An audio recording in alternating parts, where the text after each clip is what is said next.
Imagine getting paid just for sharing your thoughts on products and services you use every day. With Survey Junkie, it's that simple. Click on the link in the video description to discover how you can start earning today by taking surveys. Vaping left a young woman with bloody and crusty mouth ulcers that doctors thought were caused by herpes. The 22-year-old from Indonesia went to doctors complaining of the sores inside and around her mouth that were so painful she couldn't eat or drink. The doctors tested the patient for herpes, but her results came back negative. After quizzing her about lifestyle changes, it was revealed she had started using e-cigarettes around a year prior to her symptoms flaring up. Warning: graphic content. Doctors were able to finally diagnose her with oral erythema multiforme, a type of skin condition similar to an allergic reaction that is rarely seen in and around the mouth. The academics, revealing the case in a U.S. medical journal, said it was likely vape-related. They pointed out that erythema multiforme can be triggered by certain substances in e-cigs, such as propylene glycol, glycerin, nicotine, flavorings, or other toxins. Erythema multiforme affects around 200,000 people in the U.S. each year, usually caused by an infection such as herpes or bacterial or fungal infections. Symptoms include pink and red skin and mouth lesions that can sometimes be itchy or painful, as well as joint pain, fever, and itching.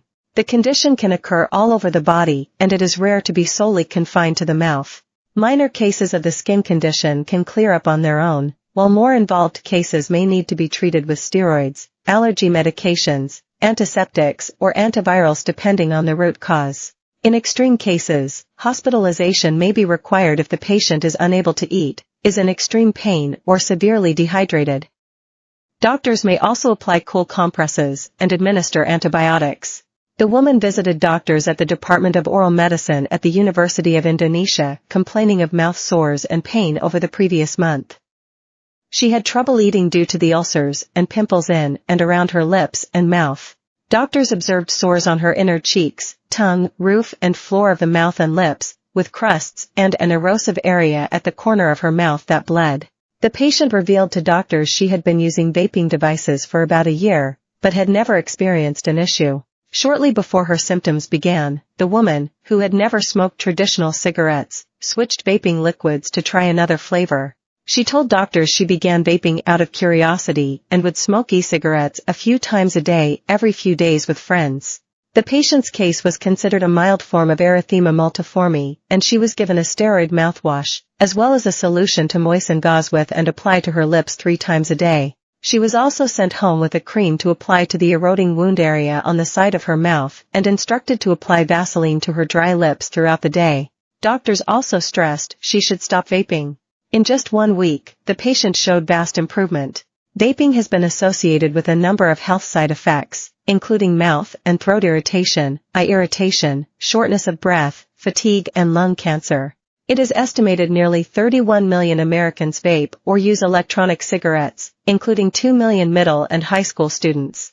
Advertised as a safer alternative and smoking cessation aid for traditional cigarettes, the vaping industry has come under fire for its marketing that targets young kids and lack of long-term data on how the devices affect people's health. Vaping is becoming such a public health issue in the U.S. that the Department of Justice and the FDA created a task force this week to combat the sale of unauthorized e-cigs and vaping products.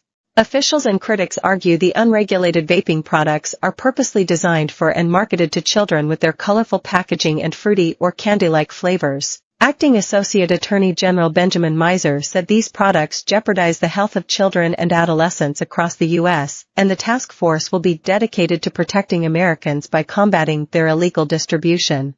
Officials added the group will include multiple government agencies overseeing guns, drugs, the U.S. Postal Service, and the Marshal Service to coordinate efforts to investigate and prosecute for criminal and civil crimes.